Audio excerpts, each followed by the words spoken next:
कितना बड़ा भी सेठ हो, कितना बड़ा भी पैसे वाला हो, वो अपने दुख को बेच नहीं सकता और सुख को खरीद नहीं सकता। यह दुनिया की एक रीत है। वो अपने दुख को बेच नहीं सकता। दुनिया का कितना बड़ा भी पैसे वाला होगा, वो दुख नहीं बेच सकता। उसके शरीर में अगर कष्ट हो गया, हाथ में अगर घाव हो गया, मुख में अगर तकलीफ हो गई, गले में तकलीफ हो गई, पाँव में तकलीफ हो गई, कमर में तकलीफ हो गई, हाथ पैर में कहीं तकलीफ हो गई, उसके परिवार में कोई तकलीफ हो गई, उसके घर में कोई कष्ट हो गया, कोई तकलीफ हो गई, दुनिया का कितना बड़ा भी सेठ होगा और दुनिया का कितना बड़ा भी धनपति होगा, वो अपने दुख को किसी को बेच नहीं सकता। अगर शरीर में पाँव में चोट लगी है और वो पड़ोसी से कह दे कि मैं तुझे 500 रुपये दूंगा, 10,000 रुपये दूंगा, मेरी बीमारी को तू ले ले।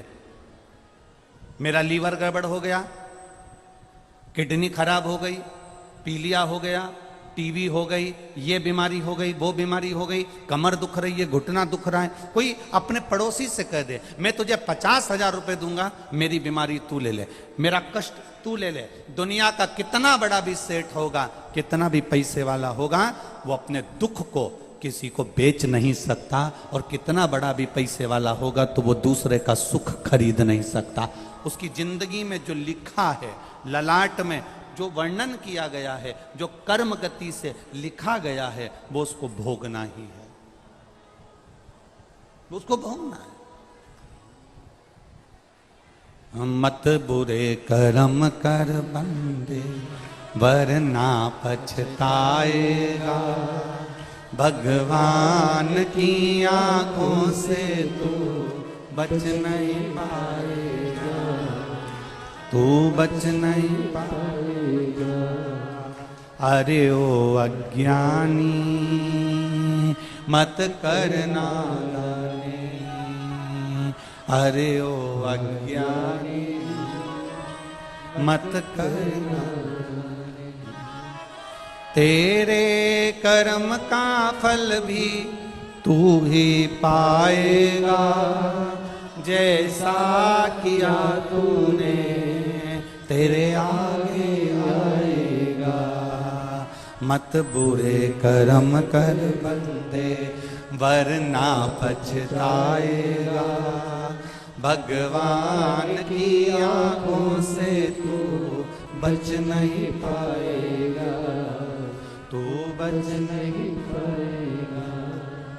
अरे ओ अज्ञानी मत करना दानी, ये तेरे कर्म है।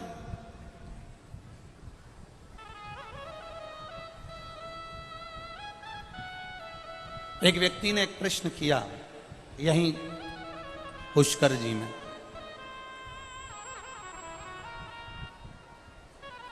एक व्यक्ति ने एक प्रश्न किया पुष्कर जी में कि गुरुदेव, किस्मत वाला किसको कहते हैं? किस्मत वाला किसको कहते हैं? एक व्यक्ति ने प्रश्न किया।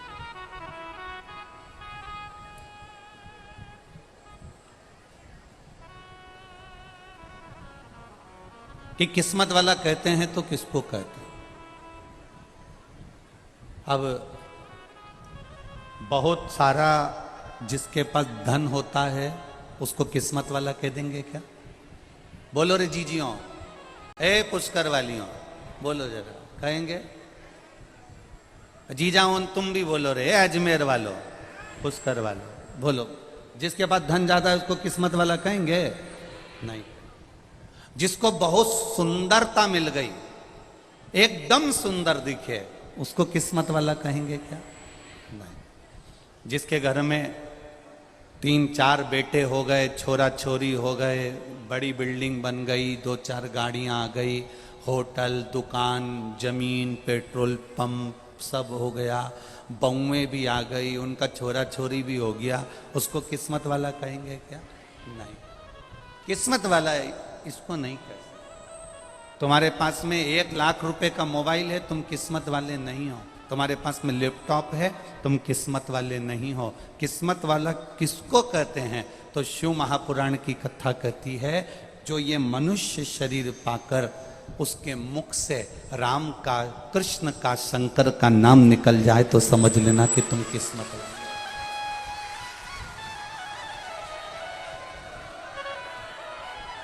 भाग्यशाली इसी को कहते हैं जो शिव नाम में डूबा है, जो शंकर की भक्ति में डूबा है। ये धन दौलत तो एक वेश्या भी कमा लेती है। बोलो जम के, सही है कि गलत है? किस्मत वाली खिलाती है क्या? अब ये संपदा, ये वैभव, ये धन, ये सुख तो कोई भी इकट्ठा कर लेता, पर किस्मत वाला नहीं कर।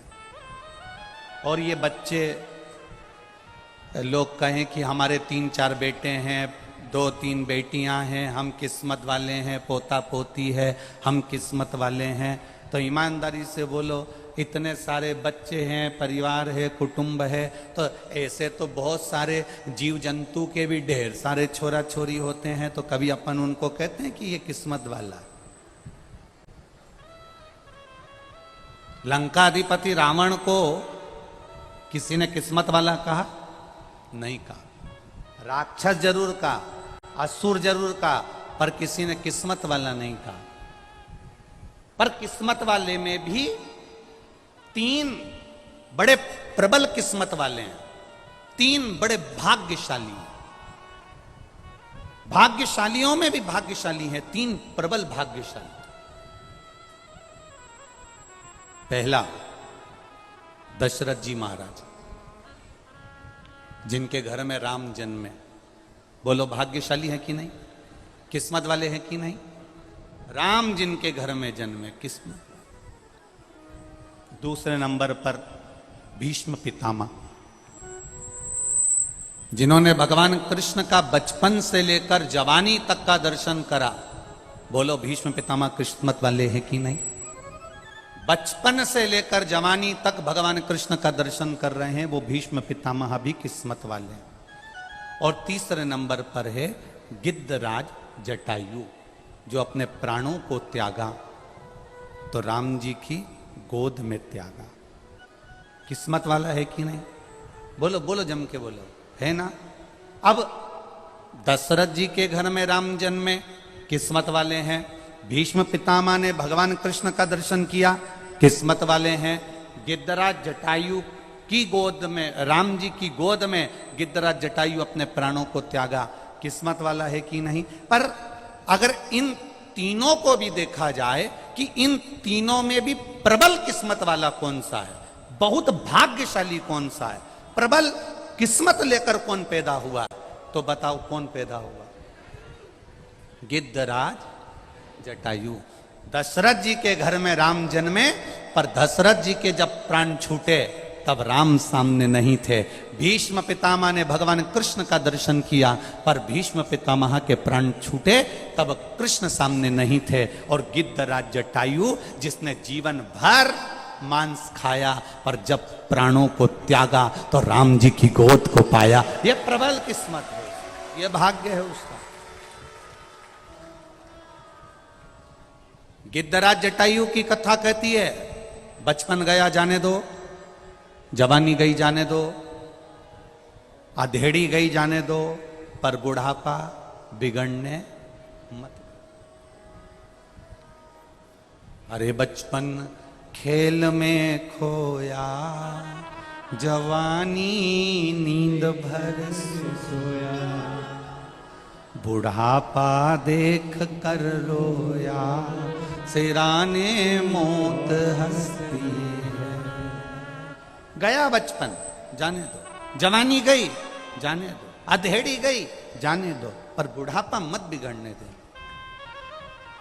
दशरथ जी के घर में राम जन्मे, पर दशरथ जी से ज्यादा किस्मत वाले भीष्म पितामह ने भगवान कृष्ण का दर्शन किया, पर उनसे भी ज्यादा किस्मत वाले गिद्धराज जटायु हैं, जिन्होंने राम जी की गोद में अपने प्राणों को त्याग दिया। किस्मत इसी को कहते हैं, जब अंत समय आवे तो मेरा राम, मेरा शंकर, मेरा कृष्ण तुम्हारे सामने खड़ा हो। बस यही जीवन का एक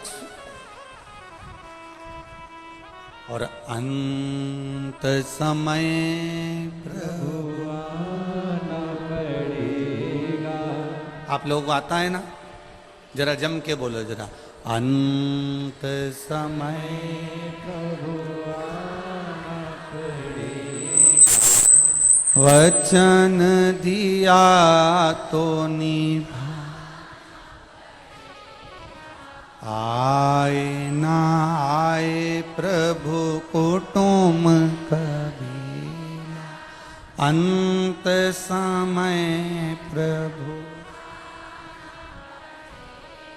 और वचन दिया तो निभा।